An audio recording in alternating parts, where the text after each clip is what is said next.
నున్నా గారు, వేదికను అలంకరించినటువంటి polit bureau సభ్యులు బీవీ గారు, పార్టీ కేంద్ర కమిటీ సభ్యులు తమ్మినేని గారు, వీరయ్య గారు, పార్టీ రాష్ట్ర కార్యదర్శి జాన్ గారు, ఆంధ్రప్రదేశ్ నాయకులు బాబురావు గారు, వేదిక పైన ఉన్నటువంటి పార్టీ రాష్ట్ర జిల్లా నాయకులు, ఇతర పెద్దలు, హాజరైనటువంటి కామ్రేడ్స్, సోదరి సోదరులారా, చాలా బాధాకరమైనటువంటి విషయం. పుట్టినటువంటి ప్రతి వ్యక్తి కూడా గిట్టక తప్పదు. కానీ శ్రీకాంత్ చనిపోయే వయసు కాదు, ఇంకొక 20 సంవత్సరాల పాటు 25 సంవత్సరాల పాటు ఆరోగ్యంగా జీవించేటువంటి వయసు ఉన్నప్పటికీ కూడా అనారోగ్యంతో, హార్ట్ అటాక్ తోటి చనిపోవటం అనేది అందరికీ బాధ కలిగించేటువంటి విషయం. శ్రీకాంత్ గారు మా పక్కనే కూర్చున్నాడు. మదురై పార్టీ రాష్ట్ర మహాసభలో అటు పక్క నున్నా గారు, మధ్యలో శ్రీకాంత్, ఇటు పక్క నేను కూర్చున్నా. పార్టీ నాయకులు అక్కడ మాట్లాడుతున్నప్పుడు నాతో మధ్యలో అన్నాడు, అన్నా మనం అనుకునేటువంటి సోషలిజం వస్తుందా, మనం అనుకునేటువంటి సమాజాన్ని చూస్తామా అని చెప్పానంటే నేను అప్పుడే చెప్పాను, శ్రీకాంత్ తప్పకుండా చూస్తాం మనం. ఎందుకంటే ఇప్పటికే ప్రపంచంలో 120% మంది ఎర్రజెండా నీడ కిందకి వచ్చారు.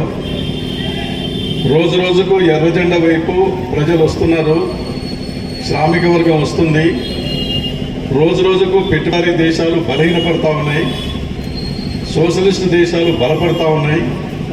ఇవాళ ప్రపంచమే ఎర్రజెండా వైపు చూస్తుంది, మార్క్సిజం అనే సిద్ధాంతం వైపు చూస్తుంది. ఇది తప్ప ఇంకొక సిద్ధాంతం, ఇంకొక ఆల్టర్నేటివ్ లేదు. కాబట్టి నువ్వేమీ అనుమానపడవలసిన పని లేదు, ఖచ్చితంగా మనం చూస్తాం.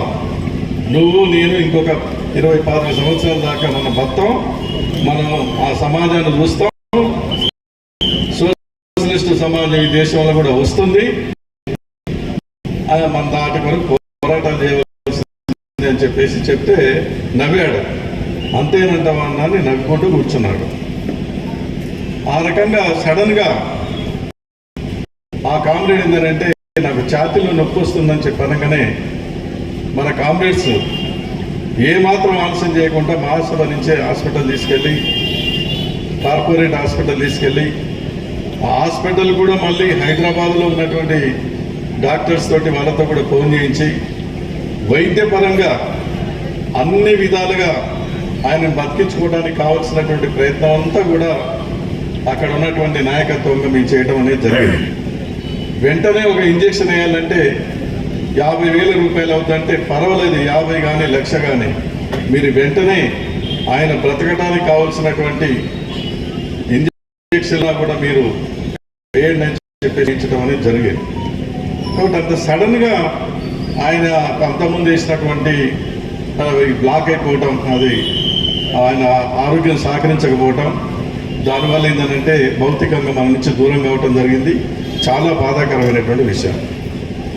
శ్రీకాంత్ గారు ఇక్కడ ఈ జిల్లాలో ఉన్న కొద్దిమంది నాయకులతో నాకు నిత్యం ఎట్లా పరిచయమో శ్రీకాంత్ కూడా ఒకరు.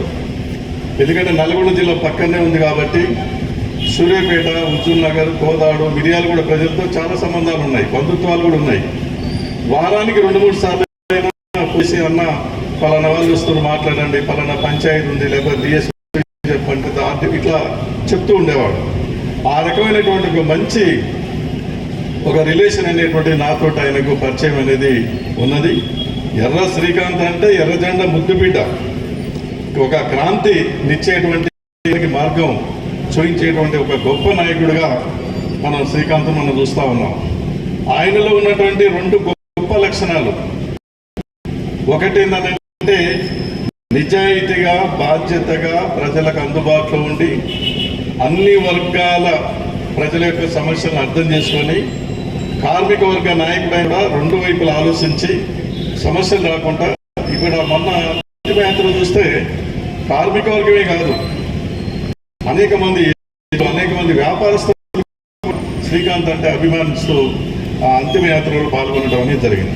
అందరి వాడుగా, సకల జనుల నాయకుడిగా, అందరూ ప్రేమించి అభిమానించేటువంటి నాయకుడిగా, ఒక గొప్ప గుణం, నిజాయితీ, ఒక నిబద్ధత ఉన్నటువంటి మహానాయకుడు. అదేవిధంగా ఆయన ఎన్నో రాజకీయ పార్టీలు ఉన్నాయి. మరి ఎర్రజెండనే ఎందుకు ఎంచుకున్నాడు?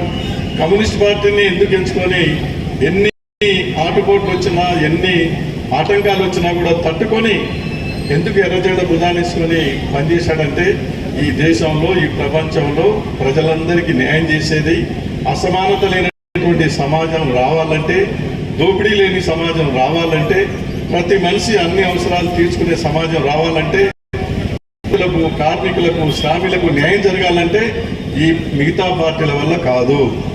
ఎర్రజెండ సిద్ధాంతం ఎర్రజెండ ద్వారానే సాధ్యమవుతుంది, కమ్యూనిస్ట్ పార్టీ ద్వారానే సాధ్యమవుతుందని చెప్పి ఆ రకంగా అచంచలమైనటువంటి ఒక విశ్వాసంతో, ఆ నమ్మకంతో ఆయన అర్థం చేసుకొని పనిచేయటం అనేది జరిగింది. ఈ రెండు గొప్ప గుణాలని మనం శ్రీకాంత్లో చూడాలి. నిజాయితీగా, బాధ్యతగా పనిచేయటం ఒక భాగం అయితే, అంతకంటే ఎక్కువ మరి ఆయన ఎంచుకున్న మార్గం, ఆయన పట్టిన ఎజెండా అది ఒక ఉన్నతమైంది.